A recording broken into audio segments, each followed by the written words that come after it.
విఘ్నేశ్వర షణ్ముఖ భారతీ సమేత పరమేశ్వరాయ నమః. శ్రీ విశ్వావసునామ సంవత్సర ఉగాది శుభాకాంక్షలతో ధనురాశి వారికి విశ్వావసునామ సంవత్సర ఫలాలు ఎలా ఉన్నాయో చూద్దాం. మనం చెప్పుకునేవి సంవత్సర ఫలితాలు కనుక పెద్ద గ్రహాలైన గురువు, శని, రాహు, కేతువుల యుతి స్థితి గతుల ఆధారంగా ఫలితాలు ఉంటాయి. గురువు వృషభంలో సంచారం చేస్తూ మే 15వ తేదీన మిథునంలోకి ప్రవేశిస్తాడు. శని మీనంలో సంచారం చేస్తున్నాడు. రాహువు మీనంలో సంచారం చేస్తూ మే 18వ తేదీన కుంభంలోకి ప్రవేశిస్తాడు. కన్యలో సంచరిస్తున్న కేతువు 18వ తేదీన సింహంలోకి ప్రవేశిస్తాడు.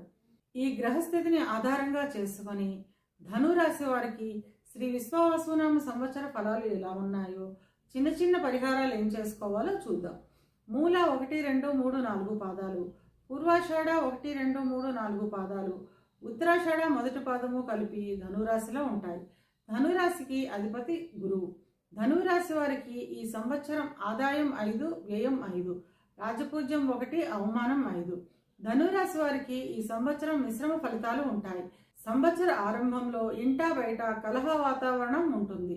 చిక్కులు, సమస్యలు అధికంగా ఉంటాయి.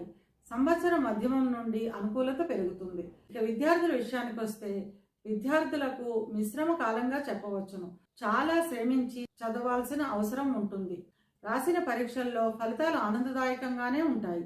విదేశాలకు వెళ్లే విద్యార్థులకు ఈ సంవత్సరం చాలా అనుకూలంగా ఉంటుంది. ఉద్యోగ ప్రయత్నం చేసేవారికి ఎంతో కాలంగా ఎదురు చూస్తున్న ఉద్యోగం దొరికే అవకాశం ఉంటుంది. ఉద్యోగం చేస్తున్న వారికి కోరుకున్న ప్రాంతాలకు బదిలీలు ఉంటాయి. పై అధికారుల గుర్తింపు, ఆదరణ లభిస్తుంది. తద్వారా పదోన్నతులు ఉంటాయి. ఇక వ్యాపారస్తుల విషయానికి వస్తే వ్యాపారస్తులకు ఈ సంవత్సరం అంతా చాలా అనుకూలంగా ఉంటుంది. ధన ఆదాయం బాగుంటుంది. నూతన వ్యాపార అభివృద్ధి కొరకై ప్రణాళికలను సఫలీకృతం చేసుకుంటారు. వివాహ ప్రయత్నం చేసేవారికి ఈ సంవత్సరం వివాహం కుదిరే అవకాశం ఉంటుంది. వివాహం అయిన వారు సంవత్సర ఆరంభంలో జీవిత భాగస్వామితో చిన్న చిన్న విభేదాలు, కలహాలు ఏర్పడతాయి. సంవత్సర మధ్యమంలో ఇబ్బందులన్నీ తొలగి జీవిత భాగస్వామితో కలిసి ఆనందంగా, ఆహ్లాదంగా గడుపుతారు.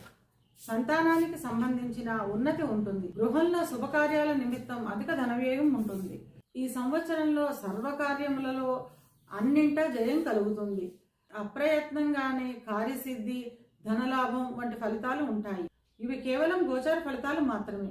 గోచార ఫలితాలు పూర్తిగా జన్మజాతక చక్రంపై ఆధారపడి పనిచేస్తాయి కనుక తమ జన్మజాతక చక్రాన్ని విశ్లేషణ చేయించుకోవాలి అనుకునేవారు కింది నెంబర్కు వాట్సాప్ చేసి కన్సల్టేషన్ తీసుకోండి. ధనురాశి వారి అనుకూలతను పెంచుకోవడానికి, ప్రతికూలతను తగ్గించుకోవడానికి పడమర వైపుకు తిరిగి హనుమాన్ చాలీసా చదవడం ద్వారా అంతా మంచే జరుగుతుంది.